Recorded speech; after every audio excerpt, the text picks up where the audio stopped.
buenas tardes. Gracias, Miguel, por tus palabras no amistosas, sino de amistad. Solamente son cosas que puede contar un amigo, estas cosas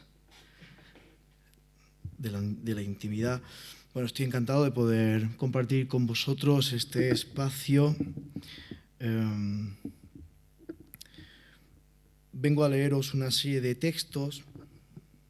No les suelo llamar poesía, porque en referencia a lo que decía mi querida Lorena, pues también soy creyente u observador u oyente de lo poético, más que de la poesía, ¿no? Y lo poético pues se encierra en esas grietas de lo popular, del terror de lo popular, del populacho, que nos gusta decir a Pedro G. y a mí, sobre esta idea de las prácticas artísticas que ya se difuminan entre lo que puede ser lo vital y lo artístico, ¿no? Esa creencia que tantos artistas han llevado al territorio del arte contemporáneo como gesto político. Y bueno, entonces estos textos son pertenecientes a un libro que tuvieron la mala idea de publicarme, que se titula Llamadme Amparo. Es un libro el cual pues sigue un poco mi dinámica de escribir a partir de lo biográfico. Cuando hago música o trabajo con el sonido, no suelo ser muy autobiográfico, no suelo hablar de según qué cuestiones, no suelo tampoco escribir para cantar. En los últimos tiempos me estoy animando más, cuando escucho a gente como Lorena con esta facilidad y este sentido de la canción que yo, pues tal vez por venir del mundo del flamenco, pues aún no la tengo, no he percibido esa pulsión. Entonces, bueno, el territorio de la escritura pues pertenece un poco a ese vómito que me permite pues desnudarme un poco más. Ya sabéis que desnudar tiene que ver con quitarse nudos, aunque yo ya me haya desnudado en los escenarios como performer y con la gente de la danza y el teatro, pero más allá de eso me interesa mucho más esta idea de desnudarse, de quitarse nudos mediante lo que uno cuenta, ¿no? Entonces este libro, Llamadme Amparo, que pertenece esa frase a una poesía preciosísima, poesía letría flamenca que dice: llamadme Amparo y el enfermo buscaba el alivio, malito y no lo hallo, ¿no? Entonces, bueno, es un libro que, bueno, pues que tiene unas partes, diríamos, unos estratos pues de dolor, tiene que ver también con las fórmulas, diríamos, familiares que yo he vivido, la cacería, el canto de mi padre, el maltrato animal, también el intento de empatía hacia las prácticas de un cazador, hacia las prácticas que ciertas familias han tratado como tradición. Bueno, el flamenco siempre aparece como jaula conceptual, pero muchas veces como trampolín. Y bueno, ahí aparecerán todos mis fantasmas, que no solamente son mis miedos, sino también mis familiares, mi bisabuela, mi bisabuelo, y todas esas grietas que han dejado en mi piel y que poco a poco pues voy leyendo o mapeando. Entonces, bueno, los iré leyendo poco a poco, tomarlo como textos más que como poemas en sí, tanto en la rítmica como en la escucha. Y nada, Miguel, muchísimas gracias por la invitación. Siempre es un placer venir aquí, que es tierra de buen llantar, pero sobre todo de buenas amistades.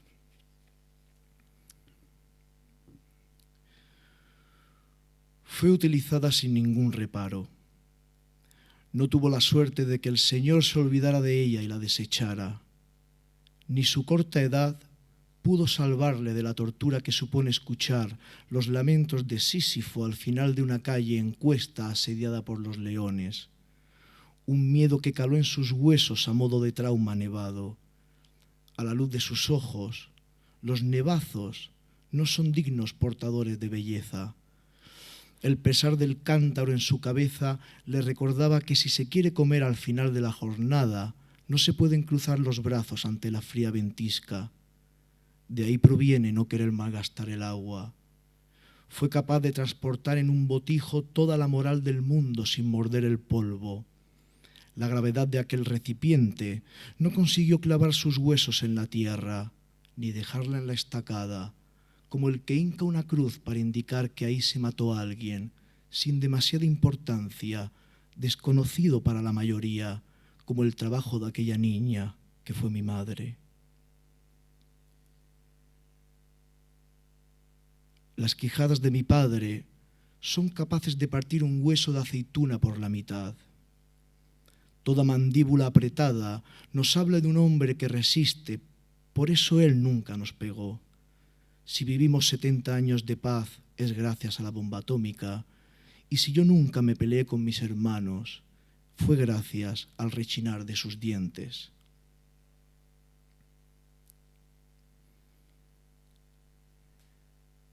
Viene de un lugar donde el silencio y el descanso no existen. Las jornadas nocturnas de 12 horas en aquella fábrica de calzado convertían a mi padre en un hombre invisible para la sociedad. Bien podría tratarse del protagonista de alguna novela de Ellison Ralph, como tantos otros trabajadores de la noche. Mi progenitor, un hombre ennegrecido por la oscuridad y el polvorín que generaban las planchas de goma que él mismo introducía en las máquinas para ser cercenadas. Al finalizar su jornada, se lavaba con un rociador de aire, también llamado por los proletarios pistola, instrumento que le servía para desprenderse del polvo que lo hacía aún más mundano. Disparos continuados que recorrían su cuerpo sudado como un láser a modo de inspección. Los dolores a causa del duro trabajo aparecían en ese instante de reconocimiento anatómico, nunca durante el laboro. Primero comenzaba por las piernas para saber que podía llegar a casa por su propio pie. Después vendrían los brazos y así conocer la fuerza restante para abrazar a su amada o tal vez para afrontar la jornada siguiente. El cuello y el pecho se dejaban para el final a modo de recompensa, ya que son las zonas con las que más placer se recibe un soplo de aire, por muy caliente o frío que éste sea. Finalmente la cara se aclaraba con agua, siempre con agua fría, al igual que las manos agrietadas y tintadas por la grasa contenida. Quitarse el hollín de encima, como el que se desencadena o se despoja de la arena del desierto después de haber surcado por sus dunas soportando un viento abrasador. A más tiempo en aquellas naves industriales, más invisibilidad cargas. No hay más remedio que ser un trabajador inmigrante con la cautela de un extranjero, tal y como nos aconsejaba el abad pastor en el siglo IV, bajo el calor y el frío de algún recóndito lugar del desierto de Egipto, Palestina, Arabia o Elche.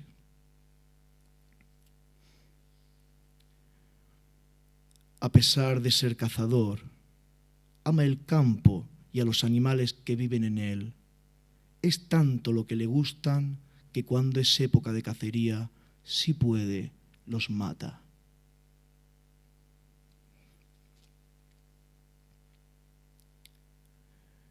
Mi padre guarda sus escopetas en la habitación donde duermo.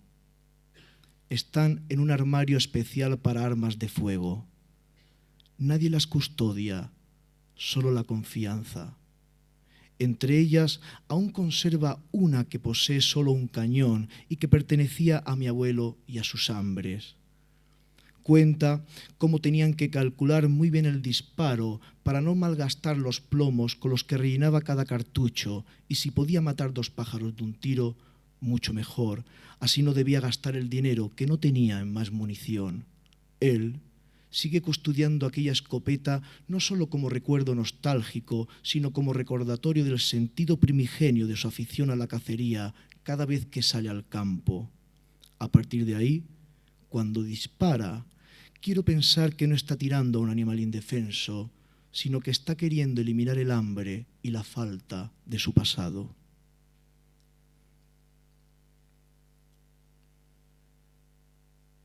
Las perdices en las jaulas, mi madre en la cocina, yo cantando flamenco.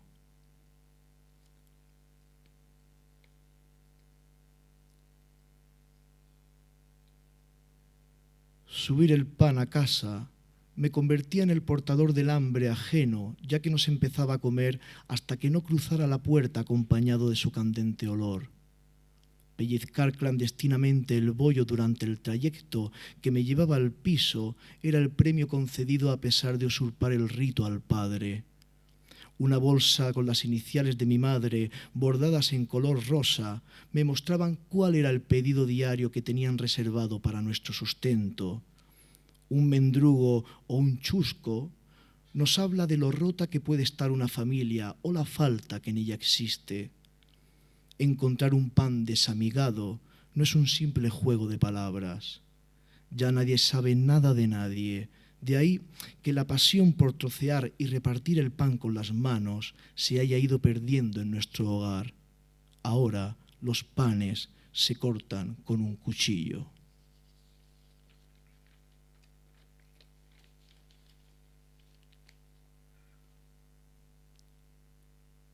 Defenderé la casa de mi hermano, coto donde resistir a la especulación que hace de la intemperie infierno. Arquitecturas siempre húmedas, como cualquier refugio en guerra civil.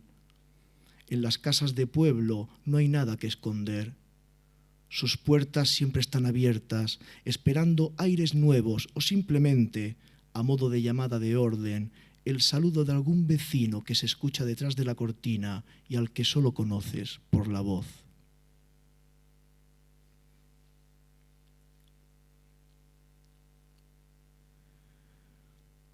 A mi bisabuelo lo metieron en la cárcel por leer libros y periódicos públicamente a sus vecinos del pueblo.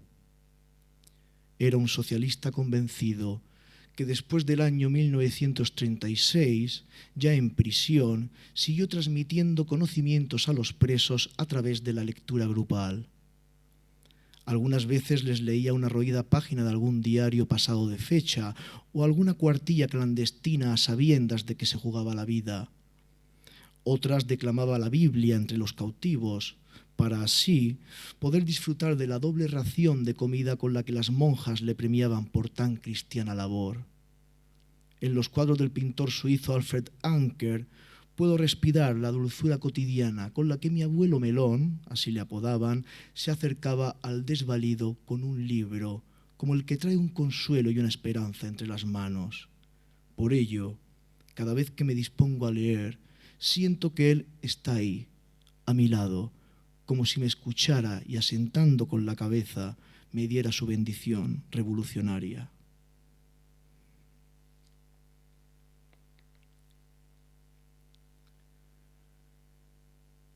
A una de mis bisabuelas paternas la llamaban la Melona, porque tenía un gran bocio en su cuello, seguramente de los catalogados de grado 4, que son los llamados visibles a distancia. No conocí su voz, pero debía de ser muy particular como consecuencia de dicha enfermedad, ya que produce tos, ronquera y algunas dificultades para respirar. Su falta de pan yodado y agua yodada le trajo un mal que marcó a una familia entera. Mi familia ha recibido diferentes apodos, como los Molina, los Guapos o los Molinica, pero este es el único que me recuerda que una enfermedad crea en tus descendientes una distinción. El último sonido que emerge de un cuerpo antes de morir, recordemos que es un ronquido, o sea, un canto.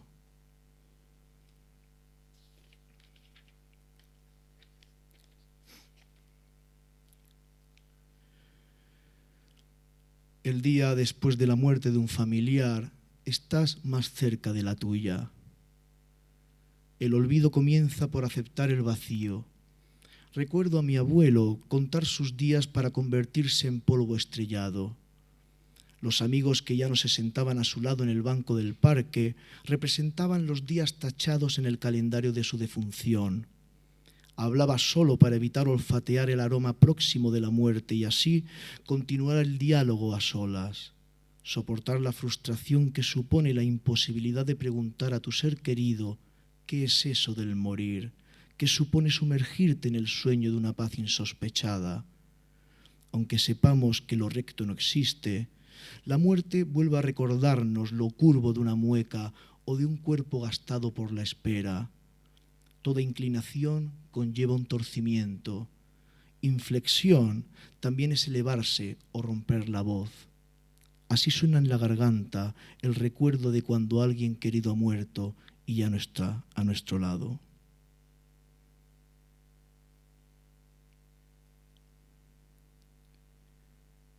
El trabajo de mi abuelo Francisco consistía en fabricar los nichos del cementerio del pueblo.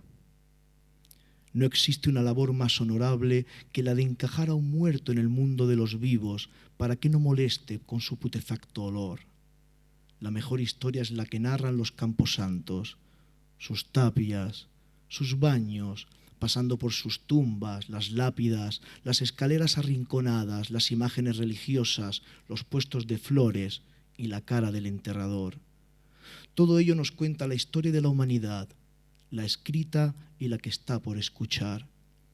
El pasado de un pueblo se encierra en 4 palmos de terreno y no tanto en un libro. Y cuando el sol acusaba, paliaban la calor y el cansancio tomando una siesta en el interior de un nicho fresco, recién fabricado. El dormir en uno de ellos supone escribir el mejor ensayo sobre la muerte y su reposo. No creían en la otra vida por su ideología comunista, de ahí que no dejaran ninguna grieta por la cual se pudiera escapar algún rayito de luz, de espíritu. Todo viene enyesado, concreta y grisácea separación entre la muerte de los vivos y la muerte de los muertos. Muro y lápida, la frialdad. Los cuerpos mueren de frío. También la vejez supone un estado de continuo enfriamiento. El temblor de huesos y los sudores de la muerte vienen precedidos por la frigidez. La separación y el dolor también congela alguna fibra esencial de un cuerpo.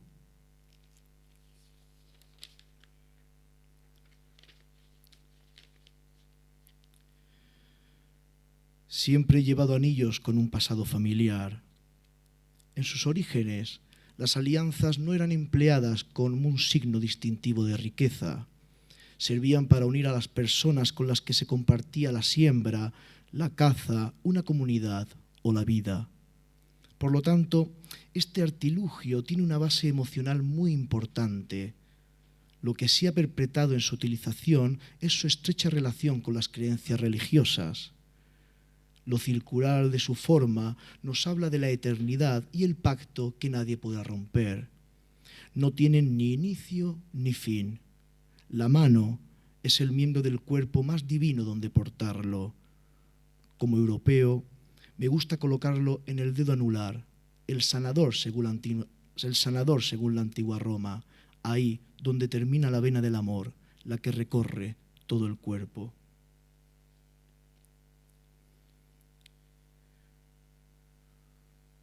Cuando era un niño de menos edad, me golpeé con un poste de hierro en la oreja derecha mientras jugaba en el patio del colegio con algunos de mis compañeros de clase.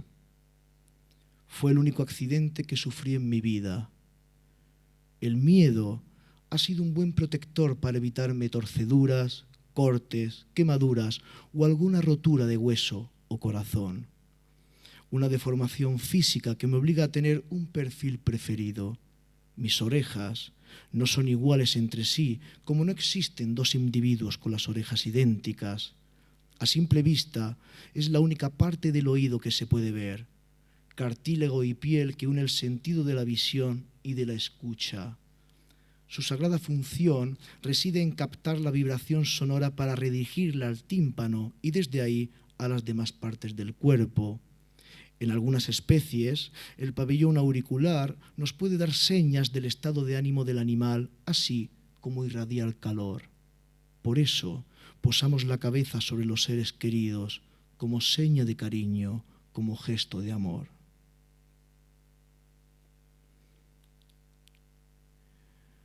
A las primeras flores que han entrado en mi nueva casa se les llaman siempre vivas. Un amigo me sugirió que las llamara siempre muertas porque no necesitan agua y están cabizbajas desde el primer día que llegaron.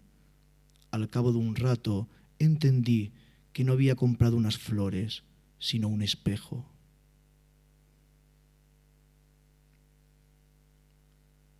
Hoy me contaron que una niña colombiana le pidió a su madre que le comprara una bufanda para el frío. Entendí en mitad de la historia que llevar el cuello cubierto por el regalo de una madre sirve para sentir su cálido abrazo en el momento más desolador. A los 2 días, la niña se ahorcó con su prenda.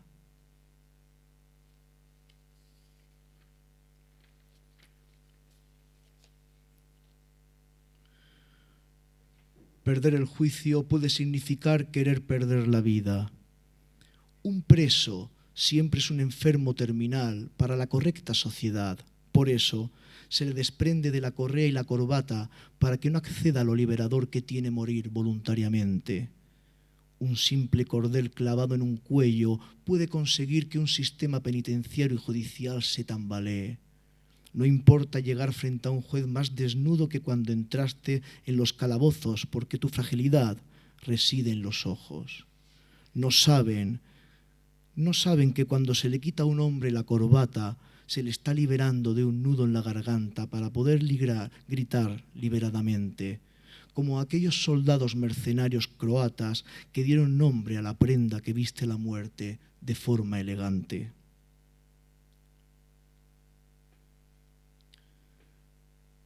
Me contaba un anciano que la frase allá a lo lejos está más relacionada con la escucha que con la vista.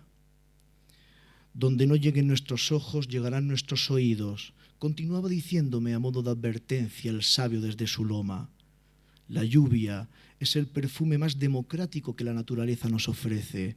Da igual si estás en la ciudad como en aquel monte que vislumbras entre la bruma, todo transmite la misma húmeda fragancia. Si atiendes a la sombra de los transeúntes, sabrás de qué color son sus almas en un día gris. Nada queda fuera de la experiencia meteorológica.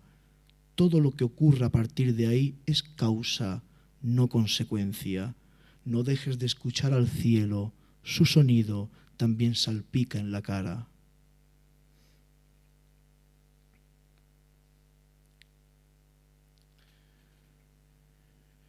En la mesa donde como es donde me sostengo.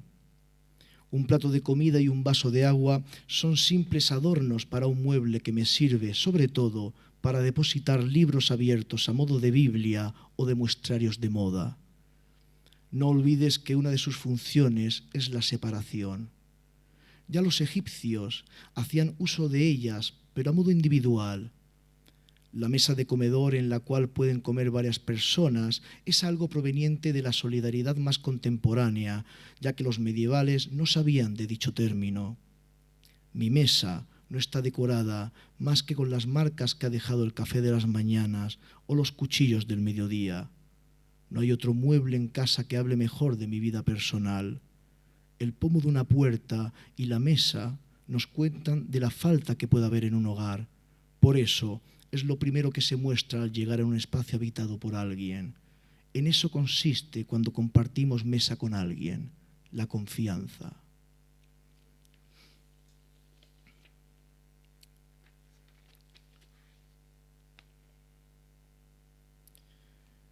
Llamaste sin avisar. ¿La escuchas? Allí fuera siempre hay más de una. La muerte en un conflicto armado actúa con menor compasión. Me enseñaste la oquedad que deja el miedo de un golpe seco ejecutado por un puño, repetidas veces, sobre una carcomida puerta extrayéndole su sonido agrietado. De ahí la popular expresión con el corazón en un puño. Si ven ante una llamada de arrebato o de angustia, el estómago es el primer órgano que se alarma, que se encoge. Es la primera víscera que sufre una guerra. Alegoría del hambre. Hablan tus fantasmas, que son los míos, recién llegados del frente, aún vivos, sin recaer en la posibilidad de que alguien vuelva con vida de cualquier campo de batalla. Traer las cavidades de los ojos llenos de tragedia te augura vivir retenidamente en un óbito. Cruzas el umbral de la puerta siempre mirando de reojo, dejando atrás lo terrible por el consuelo del amparo que otorga una casa de alquiler. Todo portal abierto es un mensaje de paz. Prefieres tu crujir de huesos que un rechinar de puerta. Sabes por experiencia que en época bélica, donde los odios son el aire resoplante, la contrarrevolución de Dios. El sonido de madera siempre es premonición de despedida. Un carro destartalado tirado por un maltrecho animal, una desencajada puerta porreada por el otro, el percutir de un bastón que avanza soportando el peso de algún tullido en una calle de piedra sin asfaltar, una mesa vacía y coja, el chirrido de una vieja cama a pesar del amor, o una ventana que no cierra y la hace rechinar un viento desolado.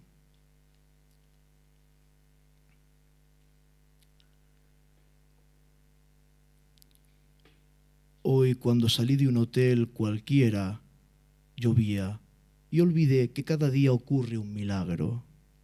Siempre tiene lugar en cosas muy pequeñas que solo le interesan a Dios o a la soledad.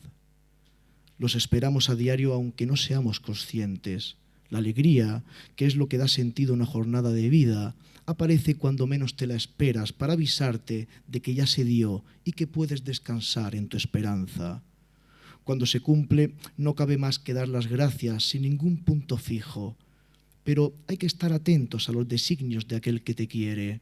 Hoy empezó a llover nada más salir del hotel y dudé en entrar en un bar a tomar una copa de vino mientras escampaba o buscar sin buscar nada en una librería diocesana.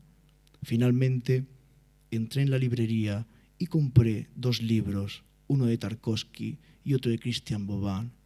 La lluvia siempre es un milagro que hay que agradecer.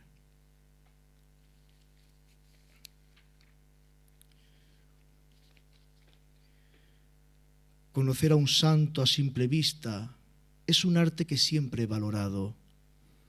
Una representación generada para que los menos iletrados pudieran comprender el mensaje divino. Un pequeño objeto o una mínima postura te ayudará a obtener un vínculo con un mártir. La fe siempre es creer en el otro. Ese es el gran icono que llevamos a gala en el presente siglo. Vidas ejemplares y llenas de pasión. El milagro como pena de muerte, pero también como revelación resucitadora.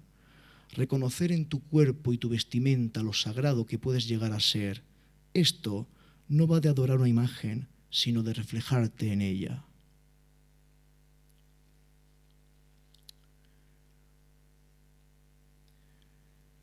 El potaje es de las pocas recetas que aún se relacionan con el pobre. En una olla o pote, de ahí su nombre, se pueden cocinar todas las aves del mundo. En tiempos no tan antiguos, la abundante carne era un lujo que solo los propietarios de algún cerdo podían permitirse. Para el resto, el guisado de vigilia, sin bacalao, era una constante más allá del viernes de Cuaresma. Comer todo de un mismo recipiente, cucharada adelante y paso atrás. Coreografía de un compartir. No existe el estofado para un comensal, como no existe el hombre solo. Santa Teresa decía que Dios está en los pucheros, en ese vapor que asciende al cielo en forma de pequeña nube aromatizada por el ajo, el azafrán, la cebolla o el pimiento. Detrás de cada elaboración de este mágico guiso hay una historia de la carencia, de la solidaridad del vecino que te presta el último ingrediente para completar el cometido del día, de una espera a fuego lento entre olores y sonidos que pese a la humildad permite abrir las puertas de las casas sin vergüenzas. Cada vez que humea una olla en un hogar es signo de que allí viven varias personas y que entre ellas forman una familia.